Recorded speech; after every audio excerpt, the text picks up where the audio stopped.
Ask yourself the question, how well can you tolerate stress? Because that's the number one thing which will either grow your business or cause your business to completely plummet.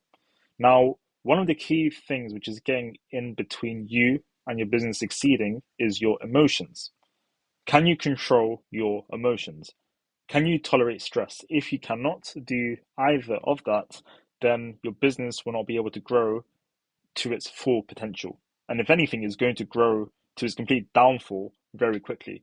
So it's useful understanding, why does emotions affect your business?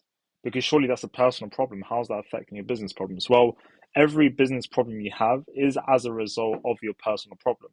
One example of my own, which you probably relate to if you're an agency owner or running any other type of business, where when your business is at a plateaued stage and it's not directly growing, you're doing the work every day, but you can't really see the output happening on the day to day, on the week to week, right?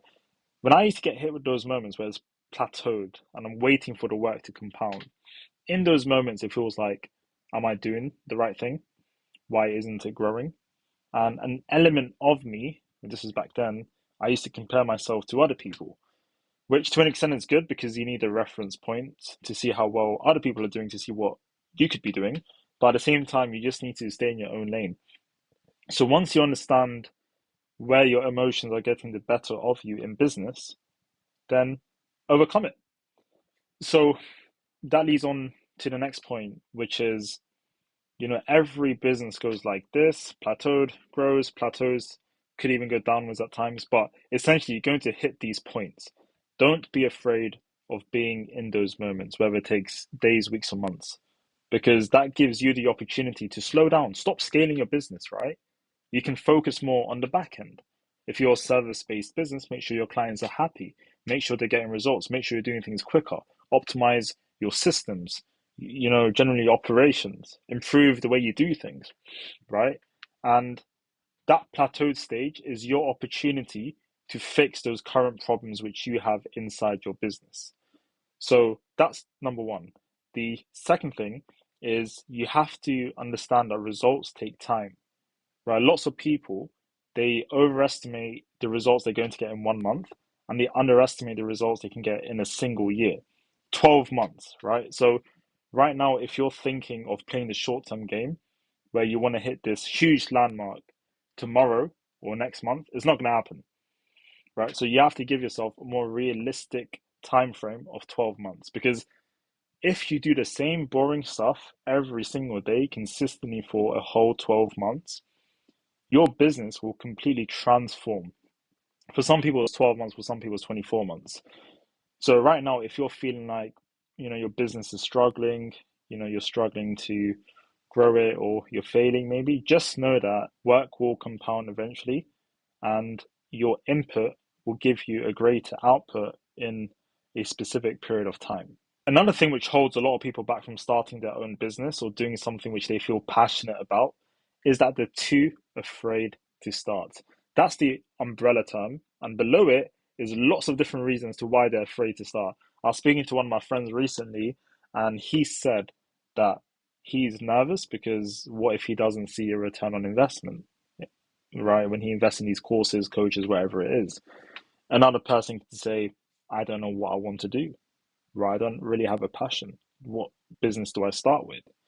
Another person says, I just don't have the resources to do so, right? So you need to find out what it is exactly that's holding you back. I think a common problem is that people don't actually break away from a specific structure. So, for example, and you don't need to, this is not me advising, this is just me sharing my thoughts on what I've seen with people. Some people could be in school, in university, in a job, and the reason they're on that path is either because they enjoy it, which is perfectly fine, or because people haven't ever broke away from the structure. So if you're in school, try to do something outside of school, outside of education.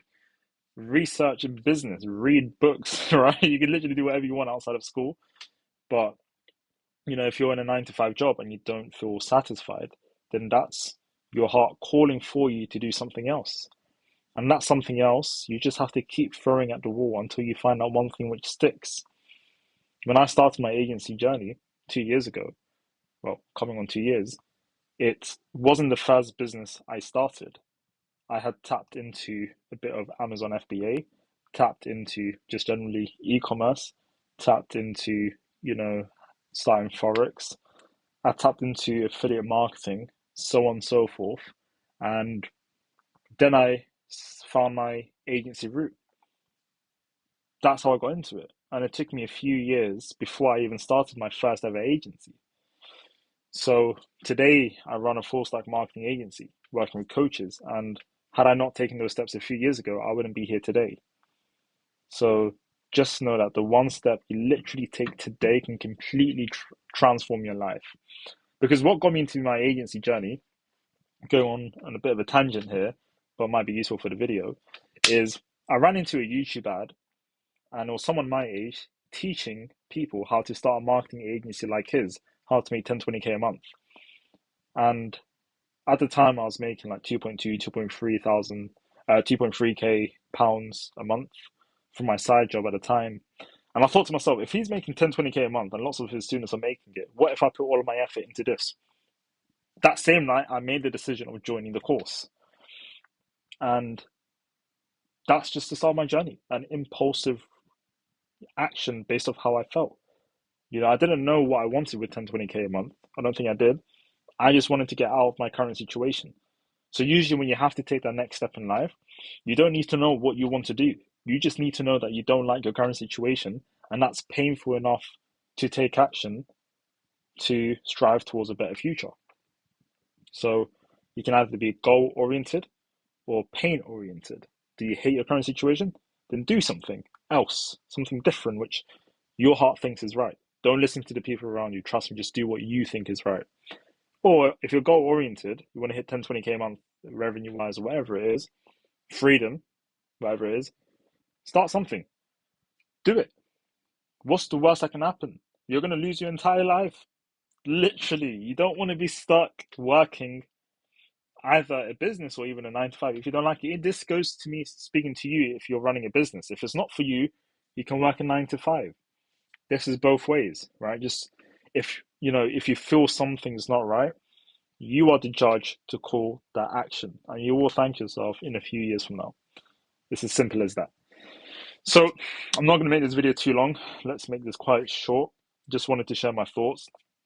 Lots of you could probably relate to this if you're an agency owner, if you're running any other type of business, because we're all on the same path, right? It's a different business, a different, way of life, but we all feel the same. We're human, you know? This is like me talking to my old self as well to an extent. So, anyways, let me know which type of content you want to see. Hit the subscribe button, and I will see you next time.